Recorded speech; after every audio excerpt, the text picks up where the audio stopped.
Bears lose 52-21. Welcome back to Chenzo's Corner. I'm your host, Charlie DiVincenzo. Today, we're going to recap whatever I just watched on the TV. I watched all 4 quarters and every single play, assuming you guys didn't. And I wouldn't blame you if you didn't. Absolutely embarrassing.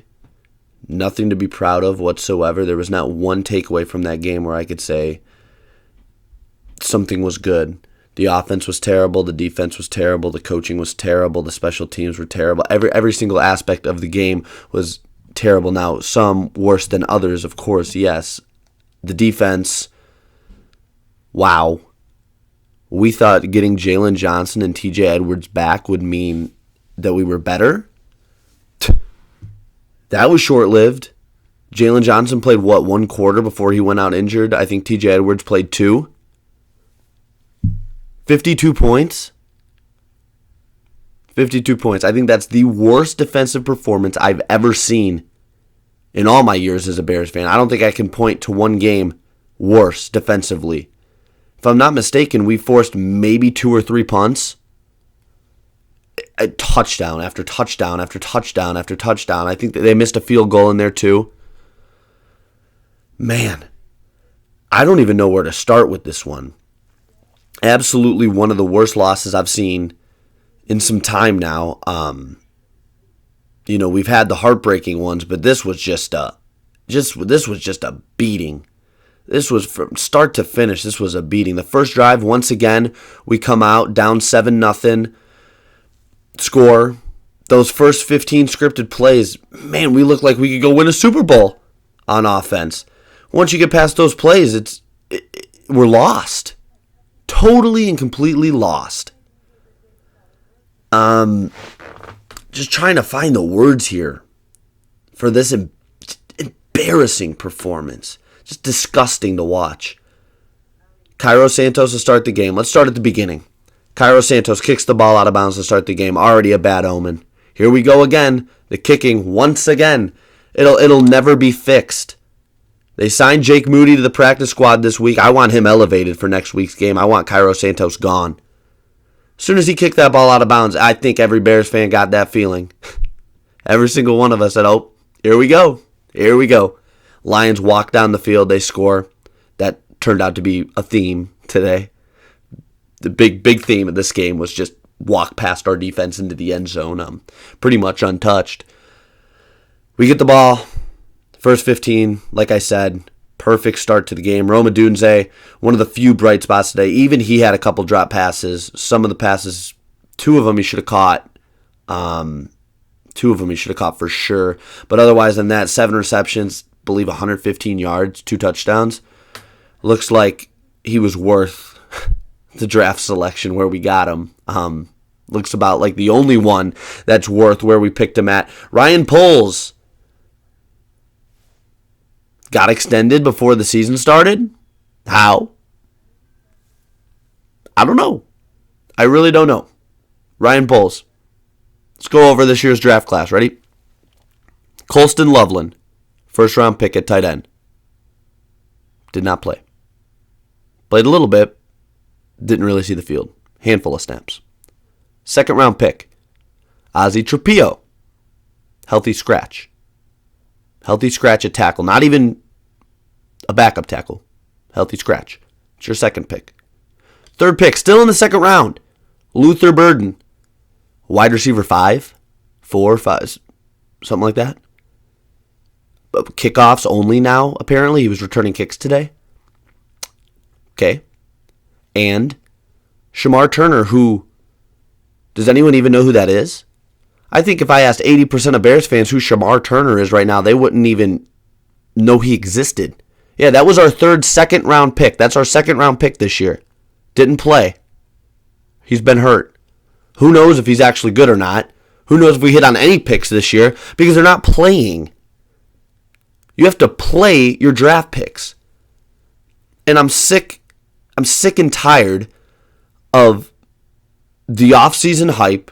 You draft a skill position. Oh, look, we got him. He does this. He does that. for one, it either doesn't work out or they don't play. Give me guys in the interior. Give me D linemen. That pass rush today? Are you kidding me? Montez Sweat looks like a middle schooler against Penei Sewell. He was awful. That trade is proving to be worse and worse by the game.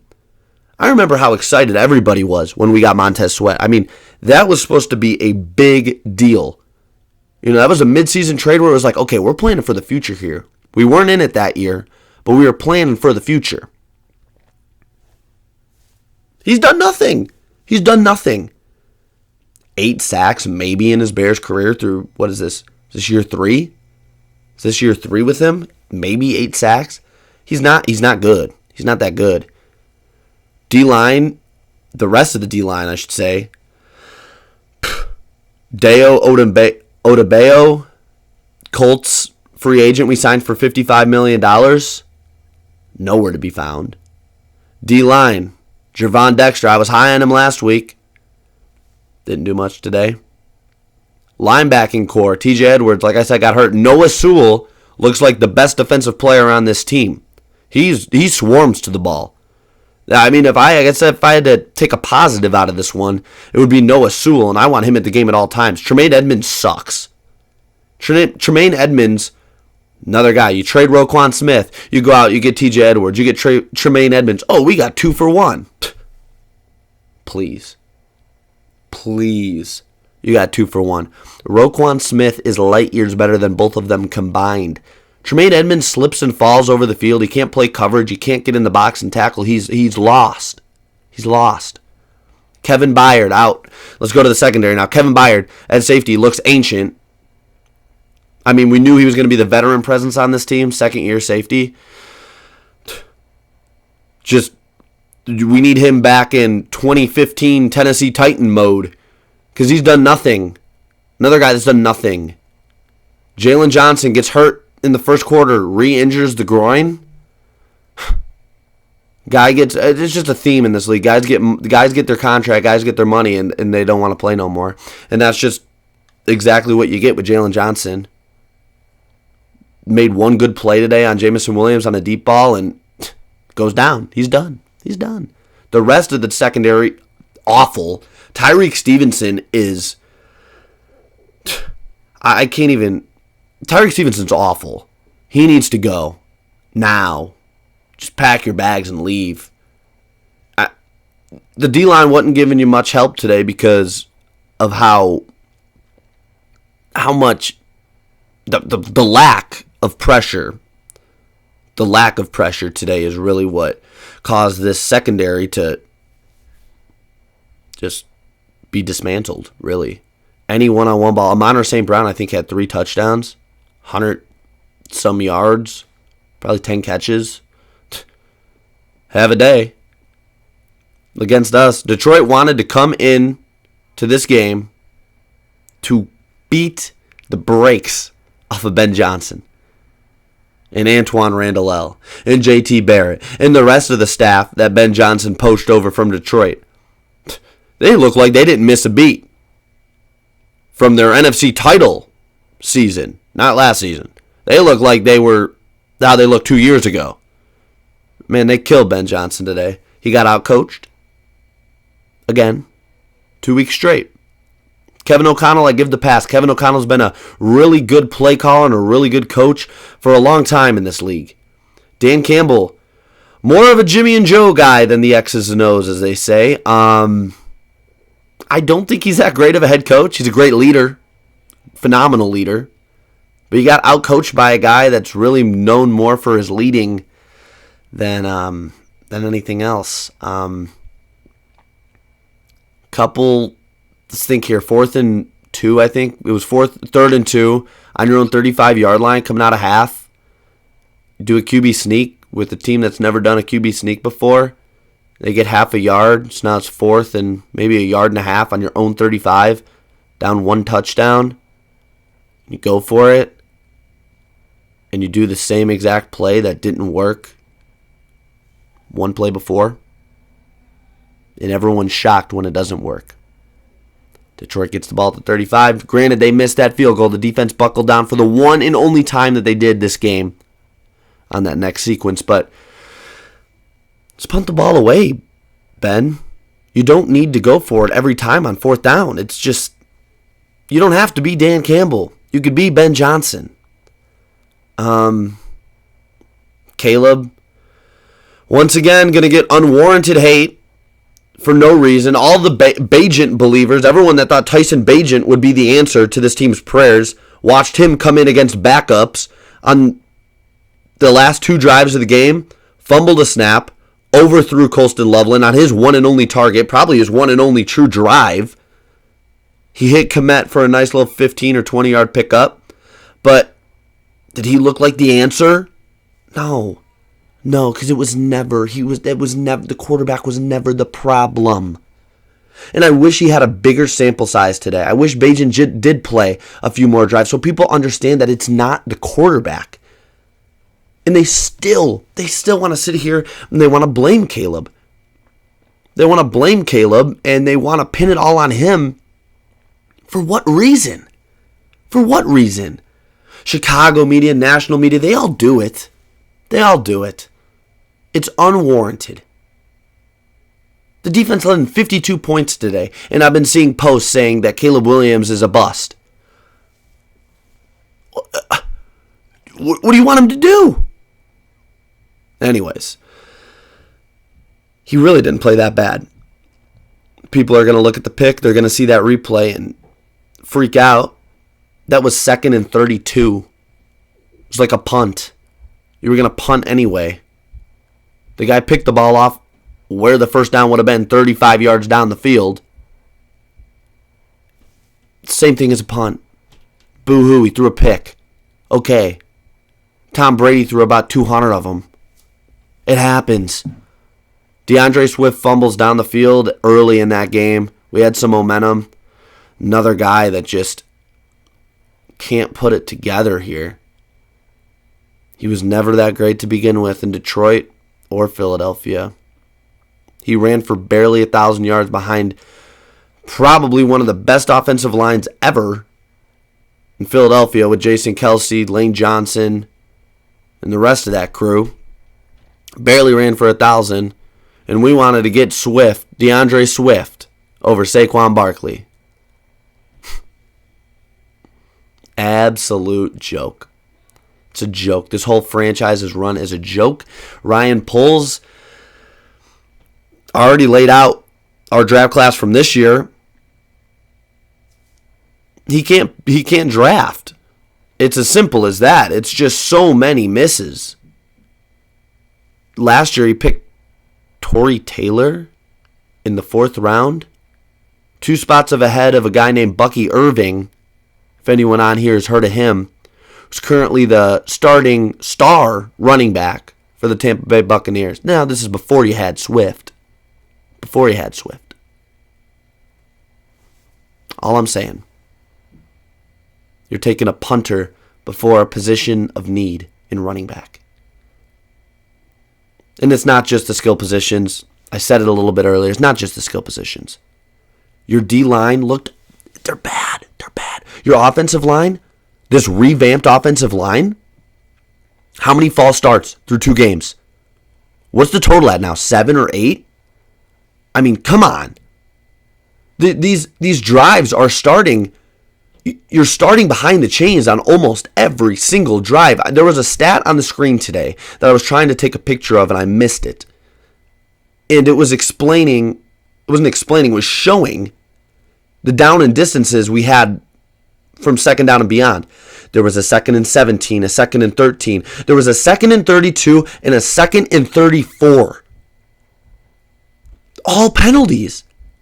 All penalties or all sacks. You know, the line last year gave up a lot of sacks. The most in NFL history. They gave up 68 sacks last year. And guess what? This line ain't too much better.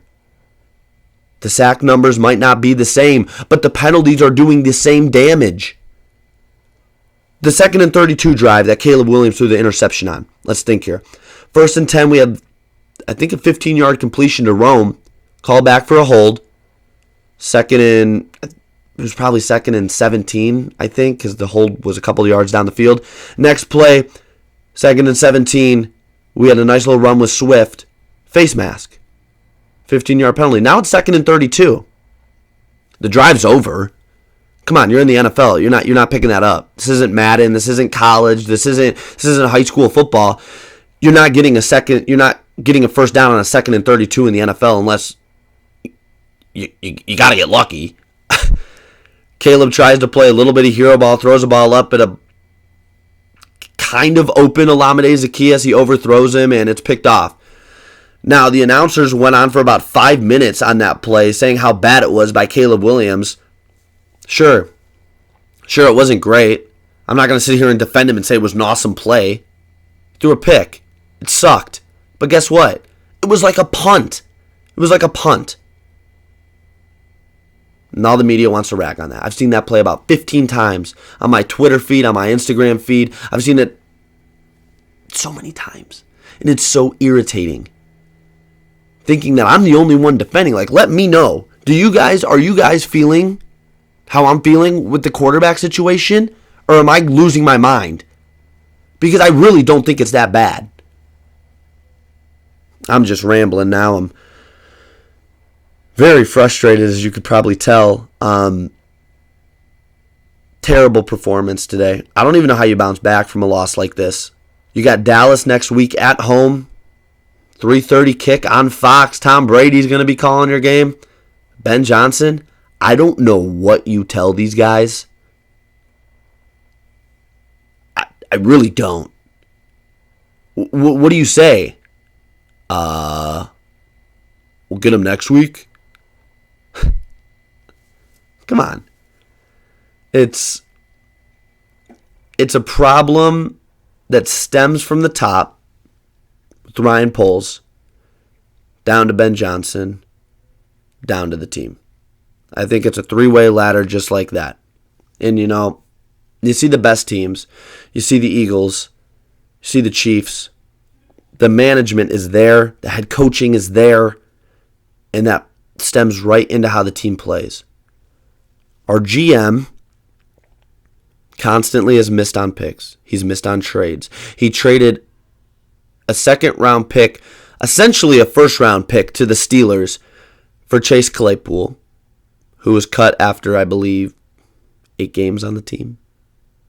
Maybe a little bit more. Traded another second-round pick for Montez Sweat. Signed him to a big deal, and he's done nothing. Your draft picks, I've gone over it a couple times now, have done nothing.